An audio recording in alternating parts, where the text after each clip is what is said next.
ನಮಸ್ಕಾರ ಸ್ನೇಹಿತರೆ, ಹೋಟೆಲ್ ಶೈಲಿಯಲ್ಲಿ ಮಾಡುವ ತರಕಾರಿ ಪಲಾವ್ ಹೇಗೆ ಅಂತ ತೋರಿಸ್ಬಿಡ್ತೀನಿ. ಸಣ್ಣಗೆ ಹೆಚ್ಕೊಂಡ್ರೆ ಟೊಮೊಟೊ, 2 ಗಡ್ಡೆ ಈರುಳ್ಳಿ, ಕರಿಬೇವು, ಎಲ್ಲ ಥರದ ಮಸಾಲೆ ಪದಾರ್ಥ, ಅರ್ಧ ಹೋಳು ನಿಂಬೆಹಣ್ಣು, ಮಸಾಲೆ ಪದಾರ್ಥ ಒಂದು ಮರಾಠಿ ಮೊಗ್ಗು, ಅನಾನಸು, ಪಲಾವ್ ಎಲೆ, ಕಸ್ತೂರಿ ಮೇಥಿ,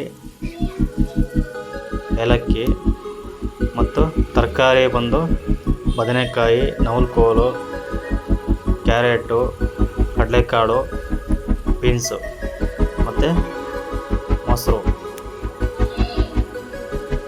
ರುಬ್ಬಿಕೊಳ್ಳೋಕ್ಕೆ ಕೊತ್ತಂಬರಿ, ಪುದೀನ, ಕಾಯಿ, ಏಲಕ್ಕಿ, ಚಕ್ಕೆ ಒಂಚೂರು, ಶುಂಠಿ ಚೂರು, ಬೆಳ್ಳುಳ್ಳಿ, ಹಸಿಮೆಣಸಿನ್ಕಾಯಿ ಇಷ್ಟನ್ನು ಹಾಕ್ಕೊಂಡು ನುಣ್ಣಗೆ ರುಬ್ಕೋಬೇಕು. ಒಂದು ಸ್ವಲ್ಪ ಕರಿಬೇವನ್ನು ಹಾಕ್ಕೊಂಡು ನುಣ್ಣಗೆ ರುಬ್ಕೋಬೇಕು.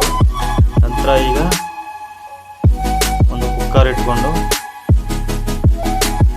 ಬಿಸಿಯಾದ ನಂತರ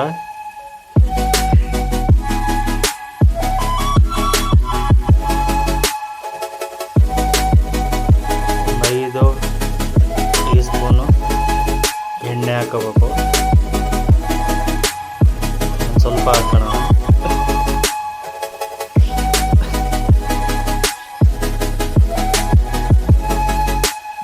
ನಂತರ ಎಣ್ಣೆ ಬಿಸಿ ಆದ ನಂತರ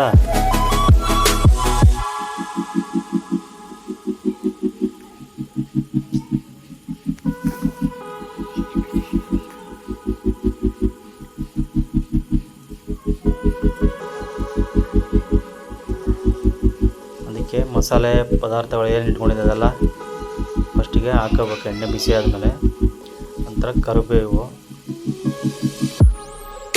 ಆಮೇಲೆ ಈರುಳ್ಳಿ ಇಷ್ಟನ್ನು ಹಾಕ್ಕೊಂಡು ಸದ್ಯಕ್ಕೆ ಕ್ಲೀನಾಗಿ ರೋಸ್ಟ್ ಮಾಡ್ಕೋಬೇಕು.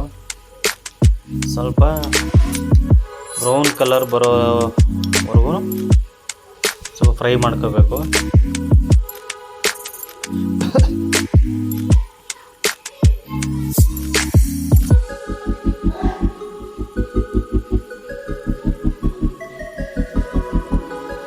ಸ್ವಲ್ಪ ಬ್ರೌನ್ ಕಲರ್ ಬರಬೇಕು, ಅಲ್ಲಿವರೆಗೂ ಮಿಕ್ಸ್ ಮಾಡ್ಕೊತಾ ಇರಬೇಕು.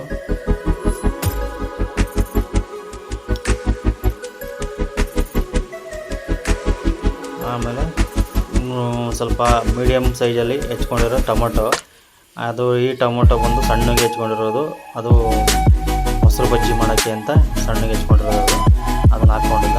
ಸ್ವಲ್ಪ ಒಂದು ಟೊಮೊಟೊನ ಸ್ವಲ್ಪ ದಪ್ಪಾಗಿ ಹೆಚ್ಕೊಂಡಿರೋದು ಮಾತ್ರ ಹಾಕ್ಕೊಂಡಿರೋದು. ಮತ್ತು ಅದನ್ನು ಹಾಕ್ಕೊಂಡಾದ್ಮೇಲೆ ಕ್ಲೀನಾಗಿ ಮಿಕ್ಸ್ ಮಾಡಬೇಕು. ಮಿಕ್ಸ್ ಮಾಡಿದ್ಮೇಲೆ ಚೆನ್ನಾಗಿ ಸ್ವಲ್ಪ ರೋಸ್ಟ್ ಆಗಬೇಕು.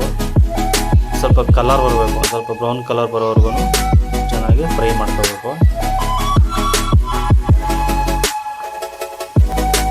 ಫ್ರೈ ಮಾಡ್ಕೊಂಡಾದ್ಮೇಲೆ ಎಲ್ಲ ಥರದ ತರಕಾರಿಯನ್ನು ಕ್ಲೀನಾಗಿ ತೊಳ್ಕೊಂಡು ಇಟ್ಕೊಂಡಿದ್ದೆ, ಅದನ್ನು ಈಗ ಸೇರಿಸ್ಕೋಬೇಕು. ಕಡಲೆಕಾಳು, ನವಲಕೋಸು, ಕ್ಯಾರೆಟು, ಬೀನ್ಸು ಮತ್ತು ಬದನೆಕಾಯಿ, ಮತ್ತು ಅದ್ರ ಜೊತೆಗೆ ಕ್ಯಾಪ್ಸಿಕಮ್ ಒಂದು ಹೇಳಿರಲಿಲ್ಲ, ಕ್ಯಾಪ್ಸಿಕಮ್ ಕೂಡ ಹಾಕ್ಕೊಂಡ್ರೆ ಚೆನ್ನಾಗಿರುತ್ತೆ. ಅದು ಯಾವುದೇ ಒಂದು ಅಡುಗೆ ಮಾಡ್ತೀವಿ ಅಂದ್ರೂ ಅದಕ್ಕೆ ಒಂದು ಕ್ಯಾಪ್ಸಿಕಮ್ ಹಾಕ್ಕೊಂಡ್ರೆ ಒಳ್ಳೆ ಚೆನ್ನಾಗಿರುತ್ತೆ, ಟೇಸ್ಟ್ ಚೆನ್ನಾಗಿರುತ್ತೆ. ಅದಕ್ಕೆ ಪಲಾವ್ಗೂ ಕೂಡ ನಾನು ಹಾಕ್ಕೊತಾ ಇದ್ದೀನಿ.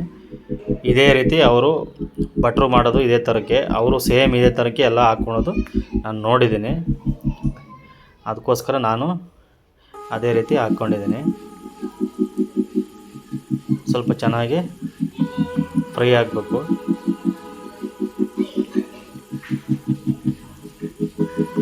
ಫ್ರೈ ಆದ ನಂತರ ಒಂದು ಸ್ವಲ್ಪ ಅರಿಶಿನ ಹಾಕೋಬೇಕು.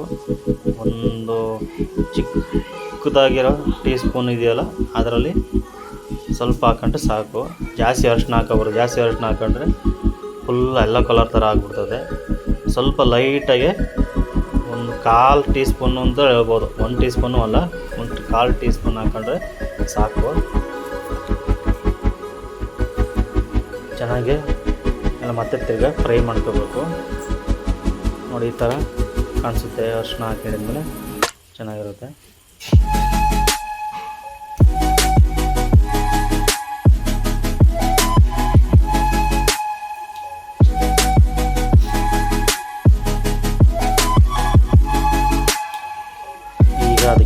ಏನೇನು ಮಸಾಲೆ ರುಬ್ಬಿದ್ನೋ ಆ ಮಸಾಲೆನ ಹಾಕೋಬೇಕು.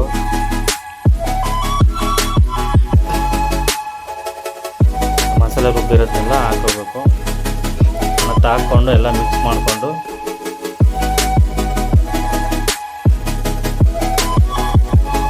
ಎಲ್ಲ ಮಿಕ್ಸ್ ಮಾಡ್ಕೊಂಡ್ರೆ ಹಸಿ ವಾಸನೆ ಏನಾದ್ರು ಹೋಗುತ್ತೆ. ಮತ್ತು ಈಗ ಉಳಿದಿದೆಯಲ್ಲ ಜಾರೆಲ್ಲ ಉಳಿದಿರೋದು ನೀರು ಮಸಾಲೆಗೆ ಒಂದು ಸ್ವಲ್ಪ ನೀರು ಹಾಕ್ಕೊಂಡು ಮಿಕ್ಸ್ ಮಾಡಿ ಮತ್ತು ಆ ನೀರನ್ನು ಹಾಕೋಬೇಕು. ನಂತರ ಚೆನ್ನಾಗಿ ಎಲ್ಲ ಮಿಕ್ಸ್ ಮಾಡಿದ್ರೆ ಎಲ್ಲ ತರಕಾರಿಗೂ ಮಸಾಲೆ ಚೆನ್ನಾಗಿ ಹಿಡಿಯುತ್ತೆ.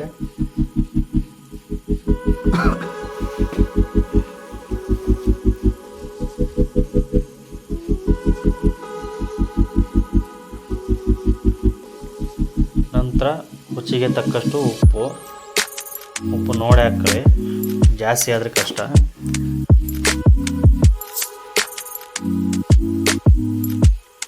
ಉಪ್ಪು ಹಾಕ್ಕೊಂಡು ಏನು ಮತ್ತೆ ಮಿಕ್ಸ್ ಮಾಡ್ಕೊಳ್ಳೋಣ.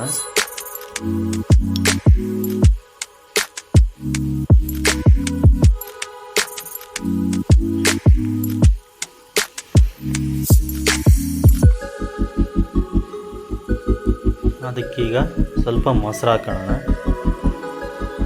ಮೊಸರು ಏನಕ್ಕೆ ಅಂದರೆ ರೈಸ್ ಬಂದು ಸ್ಮೂತ್ ಬರುತ್ತೆ ಅಂತ, ಸ್ಮೂತಾಗಿ ಹೂವು ಥರ ಇರುತ್ತೆ ರೈಸ್ ಅನ್ನೋದಕ್ಕೋಸ್ಕರ ಸ್ವಲ್ಪ ಮೊಸರು ಹಾಕೋತಾ ಇರೋದು, ಏನಕ್ಕಲ್ಲ. ಮತ್ತೆಲ್ಲ ಕ್ಲೀನಾಗಿ ಮಿಕ್ಸ್ ಮಾಡ್ಕೊಳ್ಳೋಣ.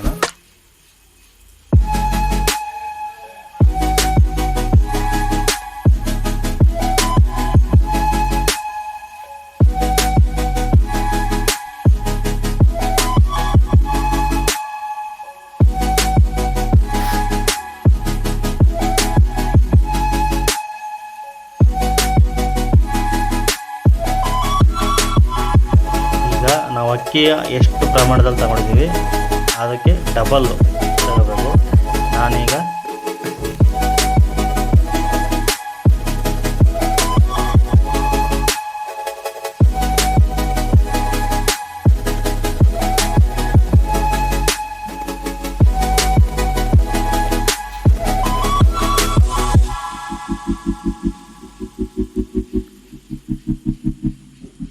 ನಾನೀಗ 2 ಲೋಟ ಅಕ್ಕಿ ತಗೊಂಡಿದ್ದೀನಿ, ಅದಕ್ಕೆ 4 ಲೋಟ ನೀರು ಹಾಕ್ಕೊತಾ ಇದ್ದೀನಿ. ಎಷ್ಟು ತಗೊಂಡಿರ್ತೀರ ಅಕ್ಕಿನ, 1 ಲೋಟ ತಗೊಂಡಿದ್ರೆ 2 ಲೋಟ ತಗೊಂಡಿದ್ರೆ 4, ಡಬಲ್ಲು. ಎಷ್ಟು ಪ್ರಮಾಣದ ಅಕ್ಕಿ ತಗೊಂಡಿರ್ತೀರ ಅದು ಡಬಲ್ಲು ನೀರು ಹಾಕ್ಕೋಬೇಕು.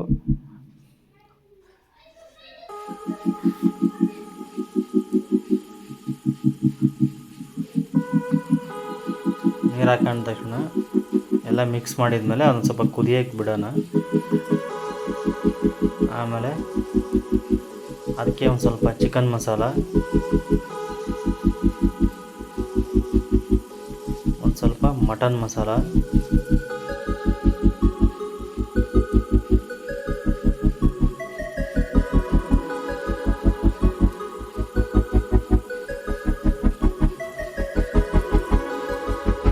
ಸ್ವಲ್ಪ ಬಿರಿಯಾನಿ ಮಸಾಲ,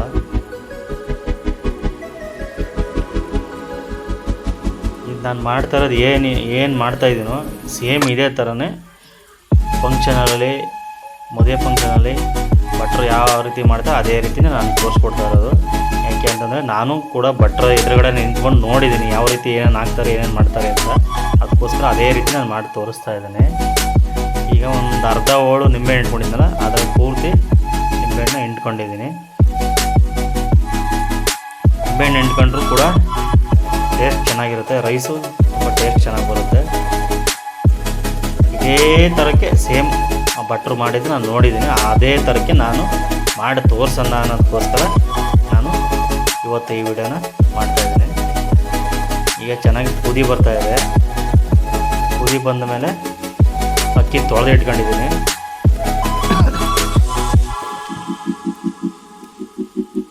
ನೋಡಿ ಇವಾಗ ಚೆನ್ನಾಗಿ ಕುದೀತಾ ಇದೆ. ಕುದಿಬೇಕು, ಒಂದು ಸ್ವಲ್ಪ ತರಕಾರಿ ಒಂದು ಸ್ವಲ್ಪ ಬೇಯಬೇಕು, ಮಸಾಲೆ ಎಲ್ಲ ಇದಾಗಬೇಕು. ನೋಡಿ ಅಕ್ಕಿ ಎಲ್ಲ ತೊಳೆದು ಇಟ್ಕೊಂಡ್ರೆ ಅಕ್ಕಿನ ನಾನೀಗ ಹಾಕ್ಕೊಂತೀನಿ.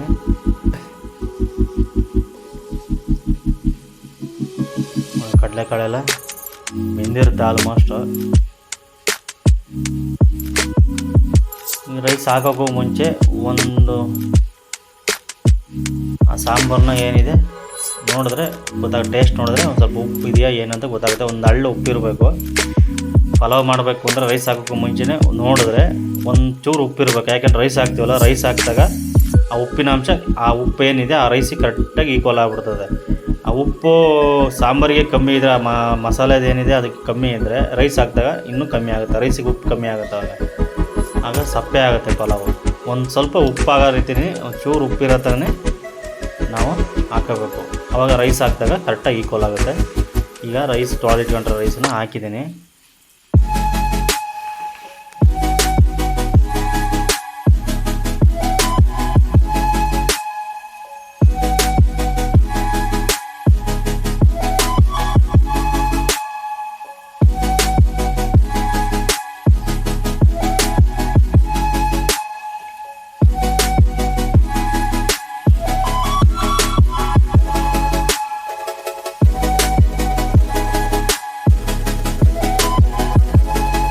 ಮಾಡ್ಕೊಳ್ಳೋಣ.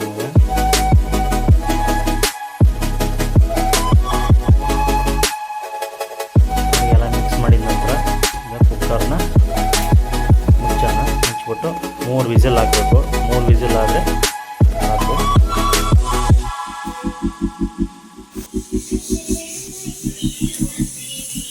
ನೋಡಿ 3 ವಿಸಿಲ್ ಆಗಿದೆ. ಈಗ ವಿಸಿಲ್ ಏರೆಲ್ಲ ಹೋಗಿದೆ ರೆಡಿ. ಅದು ದಮ್ಮೆಲ್ಲ ಹೋದ್ಮೇಲೆ ಈಗ ಮುಚ್ಚಳ ಓಪನ್ ಮಾಡ್ತಾಯಿದ್ದೀನಿ. ಏನು ಸೂಪರಾಗಿ ಬಂದಿದೆ. ಸೂಪರಾಗಿ ಬಂದಿದೆ ಪಲಾವು. ನೋಡಿ ಸ್ನೇಹಿತರೆ, ಯಾವ ರೀತಿ ಬಂದಿದೆ ಅನ್ನೋದು ನೋಡ್ತಾಯಿದ್ರೆ ಬಾಯಲ್ಲಿ ನೀರು ಬರುತ್ತೆ. ಆ ರೀತಿ ಬಂದಿದೆ. ಎಲ್ಲ ಕ್ಲೀನಾಗಿ ಒಂದು ಕಡೆಯಿಂದ ಮಸಾಲೆ ಎಲ್ಲ ಮಿಕ್ಸ್ ಆಗೋ ಥರ ಕ್ಲೀನಾಗಿ ದಮ್ ಹೊಡಿತಾ ಇದ್ದೀನಿ. ಎಲ್ಲ ಮಿಕ್ಸ್ ಮಾಡ್ತಾಯಿದ್ದೀನಿ, ಮಸಾಲೆ ಎಲ್ಲ ಹೊಂದ್ಕೊಳ್ಳೋ ಥರ. ನೋಡಿದ್ರಲ್ಲ ಯಾವ ರೀತಿ ಬಂದಿದೆ ಅಂತ ಪಲಾವು. ಇದೇ ರೀತಿ ನಿಮ್ಮನೆಯಲ್ಲೂ ಟ್ರೈ ಮಾಡಿ ಏನೇನು ಬಳಸಿದ್ದೀನೋ ಆ ಮಸಾಲೆ ಪದಾರ್ಥ ಏನೇನಿದೆ ಅದನ್ನು ಹಾಕಿ. ಏನು ಸಿಂಪಲ್ಲು, ಭಟ್ರು ಕೂಡ ಇದೇ ಥರ ಮಾಡೋದು. ನೋಡಿ ಈಗ ಎಲ್ಲ ಕ್ಲೋಸ್ ಮಾಡಿದ್ಮೇಲೆ ಸ್ವಲ್ಪ ದಮ್ ಆದಮೇಲೆ ಈಗ ತಟ್ಟೆಗೆ ಸರ್ವ್ ಮಾಡ್ಕೊತಾ ಇದ್ದೀನಿ. ಅದಕ್ಕೆ ಸ್ವಲ್ಪ ಹೇಳಿದ್ದನಾಗಲಿ ಟೊಮೊಟೊಗೆ ಹೆಚ್ಕೊಂಡಿದ್ದೆ ಸಣ್ಣಗೆ ಅಂತ, ಅದು ಹಾಕ್ಕೊಂಡು ಮೊಸರು ಇತ್ತು, ಮೊಸರು ಹಾಕ್ಕೊಂಡು ಮೊಸರು ಬಜ್ಜಿ ಮಾಡಿದ್ದೀನಿ. ಮೊಸರು ಬಜ್ಜಿ ಪಲಾವ್ಗೆ ಒಳ್ಳೆ ಕಾಂಬಿನೇಷನ್ ಇರ್ತದೆ. ನೋಡಿ ಸ್ನೇಹಿತರೆ, ನಿಮ್ಮ ಮನೇಲೂ ಇದೇ ರೀತಿ ಮಾಡ್ಕೊಳ್ಳಿ, ತಿನ್ಕೊಳ್ಳಿ. ಇವತ್ತು ವಿಡಿಯೋ ನೋಡೋದಕ್ಕೆ ಥ್ಯಾಂಕ್ ಯು ಫಾರ್ ವಾಚಿಂಗ್.